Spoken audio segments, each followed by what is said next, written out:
ప్రపంచంలో ఉన్న asset classes అన్ని ఎక్స్ట్రీమ్ గా పర్ఫామ్ చేస్తున్నాయి. సో ఇది కొద్దిగా వరింగ్ ఫ్యాక్టర్స్ గా అనలిస్ట్ కమ్యూనిటీకి అందరికీ కూడా కనిపిస్తుంది. ఫైనాన్షియల్ సర్వీసెస్ కావచ్చు, ఈ సర్వీసు ఆ సర్వీసెస్ సంబంధం లేకుండా ప్రతి సెక్టార్ కూడా డిస్టర్బ్ అవబోతుంది. 2024 కి ముందు 2024 తర్వాత ఎకానమీ అనేది కంప్లీట్ గా రీడిఫైన్ అవుతుంది. కాబట్టి మీరు ట్రెడిషనల్ ప్రోడక్ట్స్ లో నుంచి ఒక ఇన్నోవేటివ్ ప్రోడక్ట్స్ వైపుకి మూవ్ అవ్వాల్సిన time this is a very very critical టైంలో ఉన్నాం. అంటే హ్యూమన్ కైండ్ లోనే కూడా హ్యూమన్ హిస్టరీలో 2024 విల్ రిమైన్. 23 మనం అంతా ఎక్స్పీరియన్స్ చేసాము, మెల్లమెల్ల బేబీ స్టెప్స్ అయ్యాయి. కానీ 2024 is going to be really so many surprises for everyone. డబ్బులు అనేది మనం కష్టపడి సంపాదిస్తాం, బట్ సజెషన్స్ అనేది ఎవరైనా ఇస్తారు. సజెషన్ అనేది ఫ్రీగా దొరికేది, బట్ ఆ సజెషన్స్ తీసుకొని మనం ఇన్వెస్ట్ చేయొచ్చా? 2024 లో మన ఇన్వెస్ట్మెంట్ ప్యాటర్న్స్ ఎలా ఇక్కడి నుంచి మనం మార్చుకోవాలి? Mark my word, this is going to change the whole investment అనేటువంటి ఒక అప్రోచ్ టోటల్ గా మారిపోబోతుంది. అండ్ ఎవరైతే కంట్రిబ్యూషన్ అంటే వాల్యూ ఎడిషన్ లేనటువంటి ఇన్వెస్ట్మెంట్ ప్రోడక్ట్స్ అన్ని కూడా ఫేడ్ అవుట్ అయిపోతాయి. On the planet is farmer అంటాం, రీడిఫైన్ చేయబోతుంది. అయితే ఇక్కడ లార్జ్ స్కేల్లో మాత్రమే పాసిబుల్ అవుతాయి. చిన్న చిన్న ఏరియాస్ లో చిన్న చిన్న ల్యాండ్స్ తోటి ఇది అచీవ్ చేయలేం. కాబట్టి large scale setups, large scale collaborations ఇవన్నీ కూడా దీంట్లో భాగం. 30% స్ట్రైట్ ట్యాక్స్ ఫ్రీ ఇన్కమ్ అనేది ఒక అగ్రికల్చర్ లోనే ఉంది. Hello all of you. 2024లో వివిధ అసెట్ క్లాసెస్ పనితీరు ఎలా ఉండబోతోంది? 2023లో మనం చూసాం చాలా ఉత్సాహం, చాలా మార్కెట్స్లోకి నిధులు పెద్ద ఎత్తున ప్రవహించాయి. రీటైల్ ఇన్వెస్టర్స్ పార్టిసిపేషన్ కూడా చాలా ఎక్కువగా పెరిగింది. దేశంలో అంటే ప్రపంచంలో ఎక్కడ లేని విధంగా డీమ్యాట్ అకౌంట్స్ ఈ స్థాయిలో ఇండియాలోనే ఎక్కువగా నమోదు కావడం మనం చూస్తున్నాము. సో రీటైల్ పార్టిసిపేషన్ పెద్ద ఎత్తున ఎక్కువ వస్తున్న తరుణంలో డబ్బులు కూడా బాగా మార్కెట్స్లోకి ఫ్లో అవుతుంది. అయితే డిఫరెంట్ అసెట్ క్లాసెస్ మనకు ఉన్నాయి. అయితే కేవలం ఒక ఈక్విటీస్ అనే కాకుండా ఈక్విటీస్ గురించి మనం చాలా సందర్భాల్లో డిస్కస్ చేస్తూ ఉంటాం. ఇవి కాకుండా ఇతర అసెట్ క్లాసెస్ ఏమేమి ఉన్నాయి, వాటిలో ఉన్న లోటుపాట్లు ఏమేమి ఉన్నాయి, సో ఎవరికి ఏది సూటబుల్ అవుతుంది, అందరికీ ఒకే పద్ధతిన అందరూ ఈక్విటీలో ఇన్వెస్ట్ చేయండి, అందరూ స్టాక్స్లో ఇన్వెస్ట్ చేయండి, లేదా అందరూ మ్యూచువల్ ఫండ్స్లో ఇన్వెస్ట్ చేయండి అని చెప్పడం సరైన పద్ధతి కాదు. రిస్క్ ఏంటి, రివార్డ్ ఏంటి, మన రిస్క్ టేకింగ్ ఎబిలిటీ ఏంటి, ఇవన్నీ కూడా మనం బేరీజ్ వేసుకొని మనం కష్టపడి సంపాదించిన రూపాయిని మనం పెట్టుబడి పెట్టాల్సిన అవసరం ఉంటుంది. అలా పెట్టుబడి పెట్టే డబ్బు మనకి ఏ స్థాయిలో రిటర్న్ ఇస్తుంది, వాటిలో పాజిటివ్స్ ఏంటి, నెగిటివ్స్ ఏంటి అన్న అంశాలను కూడా ఇవాళ మనం మాట్లాడుకుందాం. డిఫరెంట్ అసెట్ క్లాసెస్ గురించి చాలా ఇన్ డీటెయిల్గా ఉంటుంది. సో కొద్దిగా వీడియో చివరి వరకు చూడండి, ఇన్ఫర్మేషన్ ఏది మిస్ కాకుండా. సో ఈరోజు ఈ అంశంపై నాతో మాట్లాడేందుకు Vanguard Infra Indian CEO Hanu గారు నాతో పాటు ఉన్నారు. Hello sir. First of all thank you so much for sparing your time. ముందుగా మీ అందరికీ, మీ టీమ్కి, మీకు wishing you a happy and prosperous new year sir. Thank you అండి, thank you very much and wish you the same. Different asset classes గురించి మాట్లాడుకుందాం. Equities గురించి మనం ఇన్ డెప్త్గా, ఇన్ డీటెయిల్గా చాలా సందర్భాల్లో మాట్లాడుకున్నాం. బట్ ఇప్పుడు 2024లో మేజర్గా గోల్డ్ కూడా బాగా ఇంపాక్ట్ చూపిస్తుంది. గోల్డ్లో కూడా ఇన్వెస్ట్ చేసుకుంటే మంచి లాభాలు వస్తాయని చెప్పి most of the analyst community అంతా చెప్తోంది. ఎందుకంటే US ఫెడ్ విషయం తీసుకుంటే అక్కడ వడ్డీ రేట్లు తగ్గిస్తారని, అండ్ దానితో క్రూడ్ ఆయిల్ ప్రైజెస్ కూడా కొద్దిగా దిగి వస్తున్నాయి. $80 దగ్గర స్థిరంగా ట్రేడ్ అవుతున్నాయి. USలో ఎలక్షన్స్ ఉన్నాయి. ఇవన్నీ అంశాలు గోల్డ్ మీద ఎలాంటి ఇంపాక్ట్ చూపించబోతున్నాయి 2024లో? మీరు లాస్ట్ 1 year చూసినట్లయితే ఇండియాలో గోల్డ్ పైన బెస్ట్ రిటర్న్స్ వచ్చాయి. గోల్డ్ని మానిటైజ్ చేద్దామని గవర్నమెంట్ ఎన్ని రకాల స్కీములు పెట్టినప్పటికి కూడా బట్ స్టిల్ అవి కూడా సక్సెస్ఫుల్గా రన్ అవ్వలేదు. కాకపోతే last year GST plus import taxes, customs duties పెంచిన తర్వాత 15% చేసి దానిపైన GST వేసిన తర్వాత కొంత గోల్డ్కి ఇంపోర్ట్స్ తగ్గడం అయితే చూస్తున్నాం. కాకపోతే ఇన్వెస్ట్మెంట్ పాయింట్ ఆఫ్ వ్యూలో మీరు చెప్పినట్టుగా గ్లోబల్గా అన్సర్టనిటీ అనేది వాళ్ళు చూస్తున్నాం. ఒకటి అది మనకి గాజాలో జరుగుతున్న యుద్ధం కావచ్చు, లేకపోతే ఇటువైపు రష్యా అండ్ కీవ్ యుక్రెయిన్తో జరుగుతున్న యుద్ధం కావచ్చు, ఇవన్నీ కూడా ఫ్లేర్ అప్ చేస్తున్నాయి మార్కెట్స్ని. ఇంకొక సైడు ఇంట్రెస్ట్ రేట్స్ అనేది హయ్యర్ సైడ్లో రన్ అవుతూ ఉన్నాయి అక్రాస్ ద వరల్డ్. సో ఈ interest rates higher side adapt అవడానికి ఇవాళ చూసినట్లయితే as of now Indian banks కూడా fixed deposit rate of interest పెంచుతూ ఉన్నాయి. సో ఇది ఒక విచిత్రమైనటువంటి పరిస్థితిలో ఉన్నాం. ఇంట్రెస్ట్ రేట్స్ పెరుగుతున్నాయి, మార్కెట్స్ కూడా బాగా పెర్ఫామ్ చేస్తున్నాయి.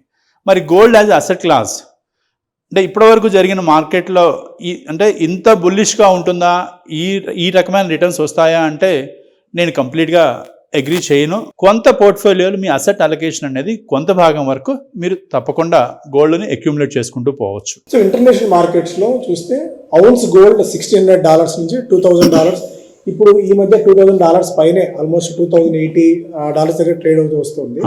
సో రీటైల్స్ మన ఇండియన్ మార్కెట్స్కి వస్తే ఇక్కడ రూపీ వీక్ అవుతుంది. ఒక 66,000 రూపీస్ దాకా గోల్డ్ ఉంటే అది మేబీ 68,72,000 రూపీస్ దాకా వెళ్ళొచ్చు అనేది ఒక అంచనా.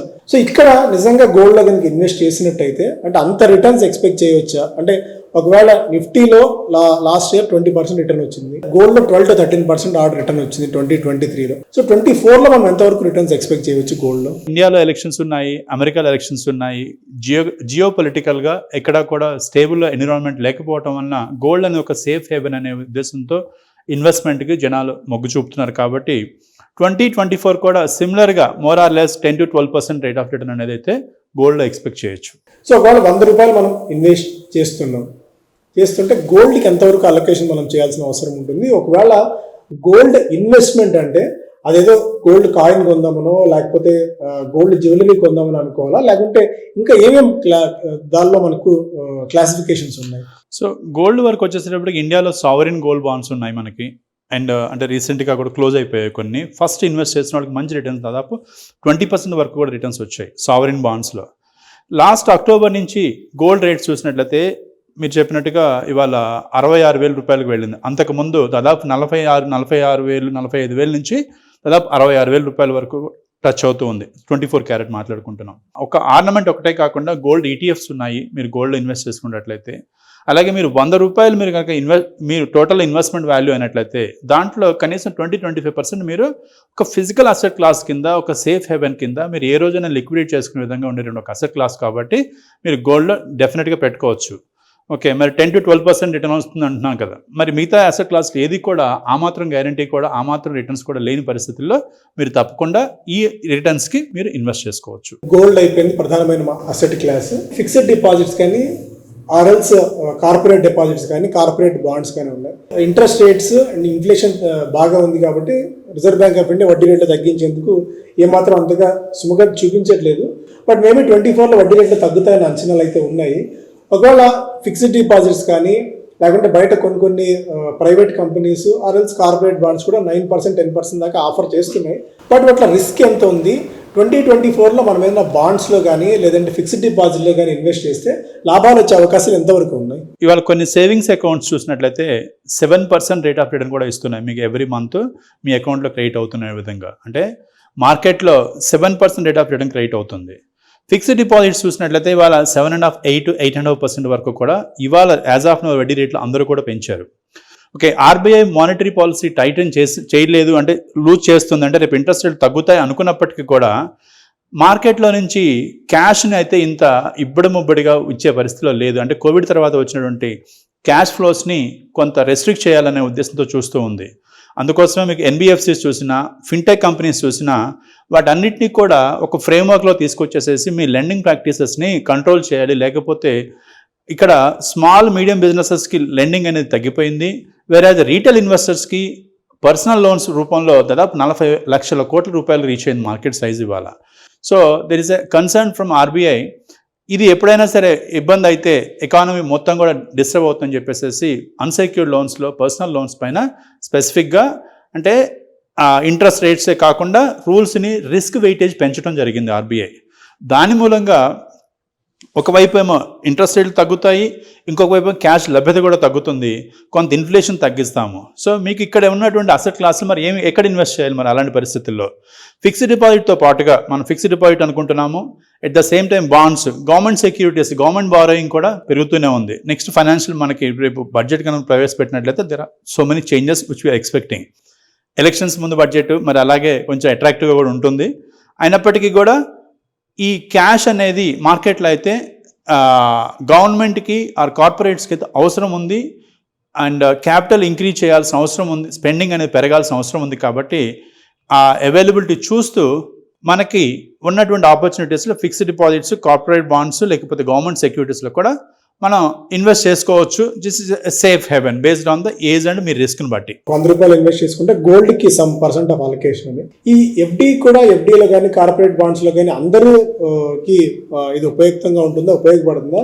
లేదు యంగర్ ఏజ్లో ఉన్నారు, కొద్దిగా రిస్క్ తీసుకునే క్యాపబిలిటీ ఉంది, వాళ్ళు ఈ ఎఫ్డీస్ని కానీ కార్పొరేట్ బాండ్స్ కానీ కొద్దిగా అవాయిడ్ చేయొచ్చా? యంగ్స్టర్స్కి ఎఫ్డీస్, కార్పొరేట్ బాండ్స్ అవాయిడ్ చేయొచ్చండి. ఎందుకంటే అంటే రిస్క్ అపెటైట్ అనేది ఎంత ఎక్కువ ఉంటే అంత రిటర్న్ కూడా వస్తుంది. దానికోసము ఈ టైంలో రిస్క్ ఫ్రీ ఉంటుంది కదా, నా డబ్బులు ఎక్కడికి పోదు అనేటువంటి ఒక సేఫ్టీ నెట్ కోసం మీరు చూడకుండా కొంత రిస్క్ ఉన్నటువంటి ఎక్స్పోజర్ తీసుకోవాల్సిన పరిస్థితి ఉంది. బట్ అలా అని మార్కెట్స్ కూడా మరి పీక్స్లో ఉన్నాయి, మరి నెక్స్ట్ ఎలా ఉండబోతుంది, అది కూడా ఒక రోలర్ కోస్టర్ రైడ్ అవుతుందేమో 2024 అనేది ఒక ఎక్స్పెక్టేషన్ ఉంది. But let's hope it. But ఇక్కడ అన్నిట్లో కూడా 2023 వరకు మీరు చూసిన ప్రపంచం ఒకటి, 2024 అనేది తర్వాత భవిష్యత్తు అనేది ఇంకొకటి ఉంటుంది. ఎందుకు ఈ మాట చెప్తున్నానంటే, ఇవాళ లాంగ్వేజ్ లెర్నింగ్ మోడల్స్ LLMs వచ్చాయి. అంటే ChatGPT రూపంలో డిస్టర్బ్ చేయబోతుంది మార్కెట్స్ని. మీరు ఇన్వెస్ట్ చేసే ప్యాటర్న్ మారిపోబోతున్నాయి. మీకు ఈ LLMs ChatGPT అనేది ఫైనాన్షియల్ సర్వీసెస్ కావచ్చు, ఈ సర్వీసు ఆ సర్వీసెస్ సంబంధం లేకుండా ప్రతి సెక్టారు కూడా డిస్టర్బ్ అవబోతుంది. 2024కి ముందు 2024 తర్వాత ఎకానమీ అనేది కంప్లీట్గా రీడిఫైన్ అవుతుంది. కాబట్టి మీరు ట్రెడిషనల్ ప్రోడక్ట్స్లో నుంచి ఒక ఇన్నోవేటివ్ ప్రోడక్ట్స్ వైపుకి మూవ్ అవ్వాల్సిన time. This is a very very critical టైంలో ఉన్నాం ఇన్ అవర్ ఎంటైర్, అంటే హ్యూమన్ కైండ్లోనే కూడా, హ్యూమన్ హిస్టరీలో 2024 will remain the total rewrite. అంటే 23 మనం అంతా ఎక్స్పీరియన్స్ చేసాము, అంటే మెల్లమెల్ల బేబీ స్టెప్స్ అయ్యాయి. కానీ 2024 is going to be really so many surprises for everyone. 2024 అనేది ఇప్పుడే హను గారు చెప్పినట్టు చాలా సర్ప్రైజెస్ ఇవ్వబోతోంది. ఎందుకంటే గోల్డ్ పీక్లో ఉంది, రూపీ అట్టడుగు స్థాయిలో కనిపిస్తుంది, క్రూడ్ $80 స్థిరం పైన ట్రేడ్ అవుతుంది, ఈక్విటీ మార్కెట్స్ అన్నీ చాలా స్ట్రాంగ్గా ట్రేడ్ అవుతున్నాయి, crypto currency even bit coin దాదాపు $45,000 దగ్గర కనిపిస్తుంది. సో ఇలా ప్రపంచంలో ఉన్న అసెట్ క్లాసెస్ అన్నీ ఎక్స్ట్రీమ్గా పర్ఫామ్ చేస్తున్నాయి. సో ఇది కొద్దిగా వరీయింగ్ ఫ్యాక్టర్స్గా అనలిస్ట్ కమ్యూనిటీకి అందరికీ కూడా కనిపిస్తుంది. అను గారికి ఆల్మోస్ట్ 3 decades ఆఫ్ ఎక్స్పీరియన్స్ అటు క్యాపిటల్ మార్కెట్స్లో అయినా ఓవరాల్గా ఈ మనీ మేనేజ్మెంట్ విషయంలో కానీ, మనీని సర్క్యులేషన్ విషయంలో కానీ చాలా ఎక్స్పీరియన్స్ ఉంది. ఇప్పుడు ఇన్ఫ్రాస్ట్రక్చర్లో, రియల్ ఎస్టేట్లో కూడా అదే స్థాయిలో అనుభవం అను గారికి ఉంది. ఈవెన్ టెక్నాలజీ స్పేస్లో సాఫ్ట్వేర్ కంపెనీస్ రన్ చేసిన ఎక్స్పర్టైజ్ కూడా ఉంది. కాబట్టి సో ఇన్ని రకాలుగా అంటే మార్కెట్ని, మనీని 360 degrees యాంగిల్లో చూసే కెపాసిటీ ఉంది దానికి. సో ఆయన మాట మీరు ఖచ్చితంగా వినాల్సి ఉంటుంది. సో ఇప్పుడు మీరు అన్నారు LLMs కానీ, ఆర్టిఫిషియల్ ఇంటెలిజెన్స్ కానీ, ChatGPT కానీ, ఇవన్నీ కూడా ఒక కొత్త మోడ్లోకి మనల్ని తీసుకెళ్ళాలి చెప్పి. సో ఇప్పుడు ఒక చిన్న రికమెండేషన్ ఏదైనా కావాలి 2024 ఏ స్టాక్స్ కొనాలి అంటే ChatGPT చెప్పేస్తుంది. అసలు ఇప్పుడు అనలిస్టులు ఎవరు అవసరం లేదు, అంతా ChatGPT నడిపిస్తూ అనుకుంటూ తనడంలో ఇది డబ్బులు అనేది మనం కష్టపడి సంపాదిస్తాం. బట్ సజెషన్స్ అనేది ఎవరైనా ఇస్తారు, ఫ్రీగా ఇస్తారు. సజెషన్ అనేది ఫ్రీగా దొరికేది. బట్ ఆ సజెషన్స్ తీసుకొని మనం ఇన్వెస్ట్ చేయొచ్చా? 2024లో మన ఇన్వెస్ట్మెంట్ ప్యాటర్న్స్ ఎలా ఇక్కడి నుంచి మనం మార్చుకోవాలి? Very good point. అంటే ఇప్పటి వరకు ప్రోడక్ట్ మ్యానుఫ్యాక్చరర్స్ అనేది ఒక క్లాస్ ఉంటుంది. ఫర్ ఎగ్జాంపుల్ ఒక మ్యూచువల్ ఫండ్ కంపెనీ ఉందనుకోండి, వాళ్ళు కొన్ని ప్రోడక్ట్స్, ఫైనాన్షియల్ ప్రోడక్ట్స్ డెవలప్ చేస్తారు. లేదు, స్టాక్ మార్కెట్లో కొన్ని స్టాక్స్, కొన్ని కంపెనీస్ పెర్ఫామ్ చేసే దాన్ని బట్టి మన స్టాక్స్ ఉంటాయి. కానీ next generation, the future of investment is going to be based on the value driven. మీరు ఏ ప్రోడక్ట్లో అయినా సరే వాల్యూ ఎడిషన్, అంటే ఇది ఎందుకు చెప్తున్నానంటే ChatGPTకి లెర్నింగ్ మోడల్స్ని అన్నీ కూడా, లాంగ్వేజ్ లెర్నింగ్ మోడల్స్ కంటెంట్ ఎవరు ఇచ్చారంటే కంప్లీట్గా news and publication media houses అన్నీ కూడా ఆ డేటాని ప్రాసెస్ చేశారు. ఇవాళ న్యూస్ అండ్ పబ్లికేషన్ మీడియా ChatGPTతో గొడవ పడుతున్నాయి గ్లోబల్గా. ఏమని గొడవ పడుతున్నాయి? మా దగ్గర మా ఇన్ఫర్మేషన్ తీసుకొని నువ్వు ట్రైన్ చేసుకొని దాని నుంచి నువ్వు ప్రైజింగ్, అంటే నువ్వు రెవెన్యూ జనరేట్ చేసుకుని మాకు రెవెన్యూ షేర్ చేయవా అని. అంటే ఒక వాల్యుయేషన్, ఒక ప్రోడక్ట్ కంట్రిబ్యూట్ చేసింది ఎవరైతే ఉన్నారో వాళ్ళందరికీ కూడా రెవెన్యూ షేరింగ్ రావాల్సిందే అనే పరిస్థితిలోకి వచ్చాం. So look, be careful with this point. This is very very important. Mark my word, this is going to change the whole investment అనేటువంటి ఒక అప్రోచ్ టోటల్గా మారిపోబోతుంది. అండ్ ఎవరైతే కంట్రిబ్యూషన్, అంటే వాల్యూ ఎడిషన్ లేనటువంటి ఇన్వెస్ట్మెంట్ ప్రోడక్ట్స్ అన్నీ కూడా ఫేడ్ అవుట్ అయిపోతాయి. ఇవాళ కొన్ని కొత్తగా వచ్చే బ్యాంక్స్, ఇందాక మీకు చెప్పా 7% రేట్ ఆఫ్ రిటర్న్ ఇస్తున్నాయంటే, కొత్తగా వచ్చే బ్యాంక్ 7% రేట్ ఆఫ్ రిటర్న్. అంటే ఒకప్పుడు ఇలాగ రిటర్న్స్ ఇస్తాయి, ఇంట్రెస్ట్ రేట్స్ వస్తాయి అని అనుకుంటే చాలామంది అనుకున్నారు. కానీ ఎవ్రీ మంత్ మీరు బ్యాంక్ అకౌంట్ డిపాజిట్ చూస్తారండి, మీకు అమౌంట్ మీకు క్రెడిట్ అవుతూ ఉండడం చూడటం అనేది this is the big change. అంటే టైం పట్టేది లేదు. ఇవాళ time has come down, operations efficiencies పెరిగాయి, technology consumption to its peak now. So అంటే క్విక్ సెకండ్లో మీరు ఒక మెసేజ్ ఇస్తే దానికి రెస్పాండ్ వచ్చే పరిస్థితి నుంచి ప్రతి బ్యాంకు, ప్రతి సర్వీస్ ప్రొవైడర్ నుంచి. సో వాల్యూ ఎడిషన్ ఉన్నటువంటి ప్రోడక్ట్స్ నెక్స్ట్ ఇన్నోవేటివ్గా రాబోతున్నాయి. అది ఆల్టర్నేటివ్ ఇన్వెస్ట్మెంట్ ఫండ్స్ కావచ్చు, లేకపోతే కొన్ని ఇన్నోవేటివ్గా అగ్రికల్చర్లో కావచ్చు, రకరకాల అసెట్ క్లాసెస్ని కొత్తగా డెవలప్ టెక్నాలజీ యూజ్ చేయడం ద్వారా కొత్తగా డెవలప్ అవుతున్నాయి. బెస్ట్ ఆపర్చునిటీస్ రాబోతున్నాయి మార్కెట్కి. సో ట్రెడిషనల్ ఇన్వెస్ట్మెంట్, ఇప్పుడే అను గారు చెప్పినట్టు ట్రెడిషనల్గా ఏదో ఒక మడి కట్టుకొని కూర్చున్నాము, పాత చింతకాయ పచ్చడి లాంటి ప్రోడక్ట్స్ అన్ని కూడా మనకి మెల్లగా వెళ్ళిపోతున్నాయి, ఫేడ్ అవుట్ అయిపోతున్నాయి. సో కొత్తగా ఇన్నోవేటివ్ అవుతూ ఎప్పటికప్పుడు తనను తాను మార్చుకుంటూ జనాల అవసరాలకి జనాల టేస్ట్కి తగ్గట్టు ఇప్పుడున్న మూడ్కి తగ్గట్టు క్విక్గా రిటర్న్స్ ఇచ్చేవి లేక కన్సిస్టెంట్గా రిటర్న్స్ ఇచ్చే వాటి ప్రోడక్ట్స్ వైపే జనాలు ఎక్కువగా ఆసక్తి చూపిస్తున్నారు. ఇప్పుడు మీరు అన్న వ్యాలిడ్ పాయింట్ వాల్యూ ఎడిషన్ అన్నది. ఇప్పుడు రియల్ ఎస్టేట్లో ఎలాంటి వాల్యూ ఎడిషన్ ఈ సెక్టార్లో రాబోతోంది అండ్ కమర్షియల్ రియల్ ఎస్టేట్లో కానీ ఓపెన్ ప్లాట్స్లో కానీ ఫార్మ్ ల్యాండ్స్లో కానీ ఈవెన్ అగ్రికల్చర్ వీటిలో కానీ ఎలాంటి డైనమిక్ చేంజెస్ రెవల్యూషనరీ చేంజెస్ రాబోతున్నాయి? కమర్షియల్ రియల్ ఎస్టేట్ అన్నారు సాయి గారు. కమర్షియల్ రియల్ ఎస్టేట్ అనేది వాళ్ళ గ్లోబల్లీ దాదాపు $700 billion లాస్ అయింది globally. Another down side is expected globally. I'm talking ఇండియాలో మన హైదరాబాద్ మార్కెట్స్కి వచ్చేటప్పుడు కమర్షియల్ రియల్ ఎస్టేట్ ఈజెట్స్ కొంచెం బెటర్గానే పెర్ఫామ్ చేస్తుంది ఇవాళ.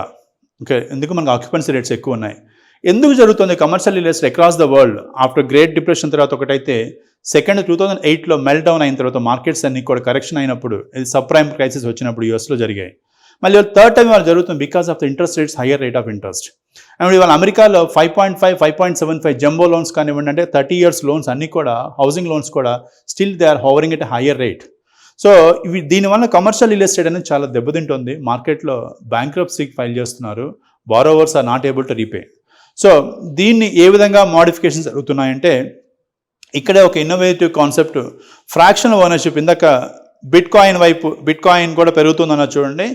ఈ కమర్షియల్ రియల్ ఎస్టేట్లో ఓనర్షిప్లో fraction ownership is going to play a major role which is picking up very అంటే స్లోగా ఎట్ బెటర్ రేట్తో పెర్ఫామ్ చేస్తూ వస్తుంది. అయితే ఇక్కడ మీకు చెప్పాల్సింది, అగ్రికల్చర్లో కానీ ఏదైనా సరే ఒక రియల్ ఎస్టేట్ సెగ్మెంట్లో వాల్యూ ఎడిషన్ ఎలా చేస్తామని అడుగుతున్నాం. వాల్యూ ఎడిషన్ అంటే ఇప్పటివరకు ఒక ఫ్లాట్, ఒక అపార్ట్మెంట్ కట్టామంటే ఒకప్పుడు ఒక 4 గదులు ఉంటే, 2 bedrooms ఉంటే చాలు, ఒక హాలు, ఒక kitchen, this was the requirement. కానీ ఇవాళ ఆ 2 గదులు ఆ అపార్ట్మెంట్కి ఎవరు కూడా హ్యాపీగా లేరు. అంటే 2 bedrooms ఉండి ఒక హాల్ ఉంటే ఏం కావాలి? మా పిల్లలకి ఏమైనా క్లాసెస్ కావాలంటే అక్కడే ఉంటాయా? లేకపోతే మేము స్విమ్మింగ్కి వెళ్ళాలన్నా, ఆటలు ఆడుకోవాలన్నా, లేదా నేర్చుకోవాలన్నా విత్ ఇన్ ద క్యాంపస్ అనేది ఉంటుంది. ఒక వాల్యూ ఎడిషన్ వచ్చిన తర్వాత గేటెడ్ కమ్యూనిటీ రూపంలో ఒక వాల్యూ ఎడిషన్, ఒక ట్రాన్స్ఫర్మేషన్ చూసాం మనం అందరం కూడా. అలాగే ప్లాట్స్కి వచ్చేసేటప్పటికి ల్యాండ్ పరంగా ఒకప్పుడు 4 గీతలు గీసేసి ఇక్కడ మీ ల్యాండ్, మీ ప్లాట్ ఇక్కడ ఉంటే అని చెప్పేసి వెళ్ళే పరిస్థితి నుంచి అక్కడ ఏం బెనిఫిట్స్ ఉన్నాయి? ఎందుకంటే ట్రాన్స్పోర్టేషన్ అనేది తగ్గిపోయింది. The amount of time, personal travel అనేది పెరిగింది. అంటే సొంత ఓన్ ట్రాన్స్పోర్టేషన్ వచ్చింది, సొంత కార్లు వచ్చాయి. ఎవరైనా ఒక గంటలో వెళ్ళగలిగే పరిస్థితిలో ఉన్నప్పుడు నాకు ప్లాట్ ఉంది అంటే ఆ ప్లాట్లో ఎక్కడుందో కూడా ఐడెంటిఫై చేసుకోలేని పరిస్థితి నుంచి ఇవాళ జరుగుతున్నటువంటివన్నీ కూడా నాకు ఒక రిసార్ట్, ఒక ఫెసిలిటీ ఉండి మేము అక్కడ వెళ్ళి ఎంజాయ్ చేయాలంటే, నా ప్లాట్ చూసుకోవాలంటే, నా ప్లాట్లో నా కూరగాయలు పండించుకోవాలంటే, ఆర్గానిక్ లివింగ్ అనేది, న్యాచురల్గా ఫుడ్ అనే ప్రాసెసింగ్ కోసం this is the need of the hour. So ఒక గేటెడ్ కమ్యూనిటీ లాగా ఈవెన్ ప్లాటింగ్లో కూడా దిస్ ఈజ్ ద ఎక్స్పెక్టేషన్. ఇది ఒక లెవెల్ ఆఫ్ వాల్యుయేషన్ చూసాం ఇప్పటివరకు. కానీ నెక్స్ట్ రాబోయే వాల్యుయేషన్, నాకు ఈ ప్లాట్ కొన్నాను, మరి దానిపై నాకు ఆదాయం ఏమొస్తుంది, ఆదాయం రాకపోతే నేను ఎందుకు కొనుక్కోవాలి అనేటువంటిది నెక్స్ట్ ఇన్వెస్టర్లో వస్తున్నటువంటి ఆలోచన ఇప్పుడు. సో ప్రతిదీ కూడా ఏ ఇన్వెస్ట్మెంట్ అయినా 2 objectives పైన పనిచేస్తుంది. One is a regular income and another one is capital appreciation. నేను పెట్టిన దానికి రెగ్యులర్ నాకు నెల నాకు ఇంత ఆదాయం రావాలి. నెక్స్ట్ వచ్చేసేసి క్యాపిటల్ అప్రిషియేషన్. నేను పెట్టిన రూపాయి అప్రిషియేట్ అవ్వాలి, ₹2 అవ్వాలి. అది 3 ఏళ్ళకి అవుతుందా, 5 ఏళ్ళకి అవుతుందా, 10 ఏళ్ళకి అవుతుందా, that's a different story. So ఈ 2 ఆబ్జెక్టివ్స్ తోటి మీరు ఎప్పుడు ఇన్వెస్ట్మెంట్ డెసిషన్ తీసుకున్నా కూడా దీనికి నాకు వచ్చే వాల్యూ ఎడిషన్ ఏంటి, నేను చూస్ చేసుకున్న ఒక అసెట్ క్లాస్లో నాకు ఎలాంటి లభ్యత, అంటే ఎలాంటి సౌలభ్యం ఉంది, ఎలాంటి కంఫర్ట్ ఉంది అనేది కూడా మీకు ఇంపార్టెంట్. సో ఈ కంఫర్ట్స్ వస్తూ మీకు రెగ్యులర్ ఇన్కమ్ వచ్చే విధంగా, అలాగే మీ క్యాపిటల్ అప్రిషియేట్ అయ్యే విధంగా వచ్చే ప్రోడక్ట్స్ ఇప్పుడు మార్కెట్లోకి బాగా వస్తున్నాయి. So that is the need of the hour. అలాంటి ప్రోడక్ట్స్ మీరు చూస్ చేసుకోండి. ఇప్పుడు మీరు అన్నారు కమర్షియల్ రియల్ ఎస్టేట్ తన రూపాంతరం చెందుతుంది. Not only commercial real estate, మనం రియల్ ఎస్టేట్లో ప్లాట్స్లో ఇన్వెస్ట్ చేసినా, ఆర్ ఓపెన్ ప్లాట్స్లో ఇన్వెస్ట్ చేసినా, అగ్రీలో ఇన్వెస్ట్ చేసినా కూడా వాళ్ళకి ఎక్స్పీరియన్స్ అనేది కావాలి. రైట్.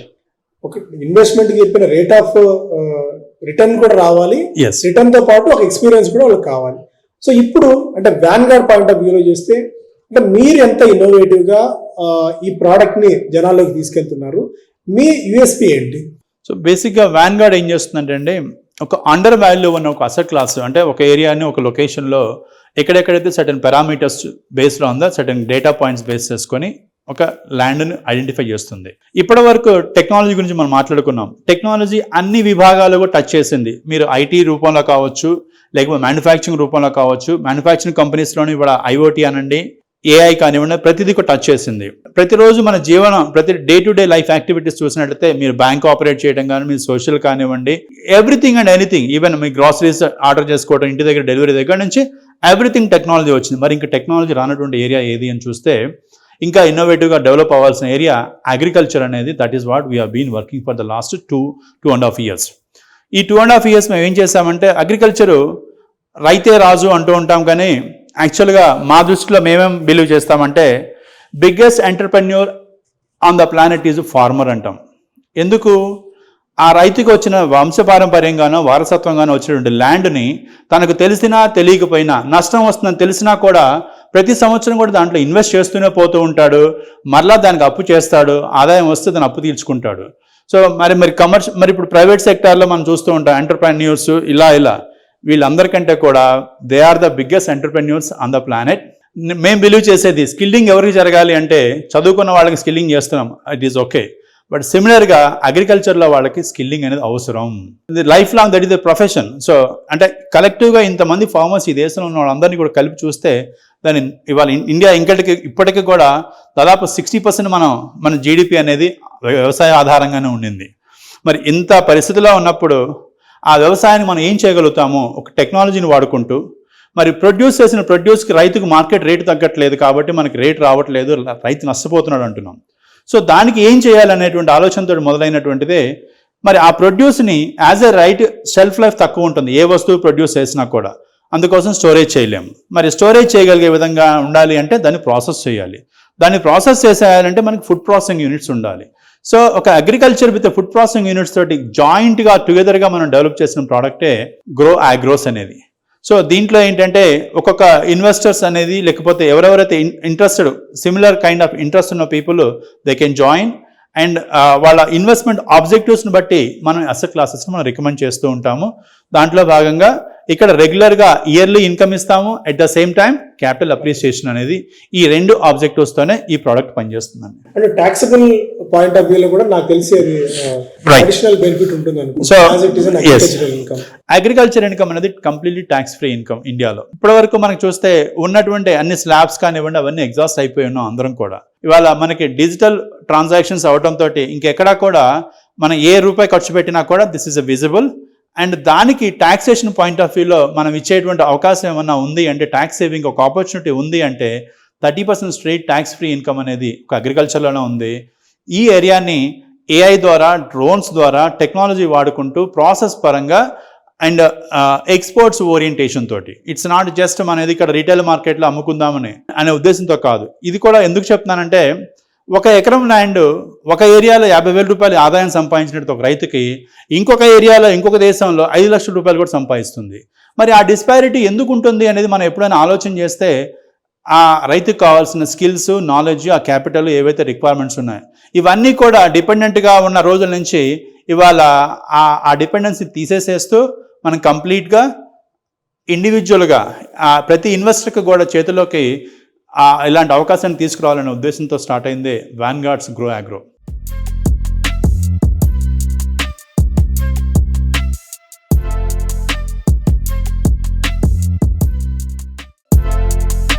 మీకు సివిల్ రిపోర్ట్ కానీ సరిగా ఉన్నంతకాలం, మీ క్రెడిట్ స్కోర్ కనుక బాగుంటే, మీరు 0 డౌన్ పేమెంట్ తోటి మేము కంప్లీట్గా లోన్ ఫండింగ్ ఇచ్చి అగ్రికల్చర్ ల్యాండ్ని 3 lakh rupees నుంచి per acre 5 lakh rupees వరకు కూడా ఇన్కమ్ వచ్చే విధంగా. నేను కొద్దిగా ఇంకా ఇన్ డీటెయిల్గా తెలుసుకోవాలనుకున్నది, one is your experience and second is value addition. Land అనేది next, agriculture is the space which is going to be disrupted in big way.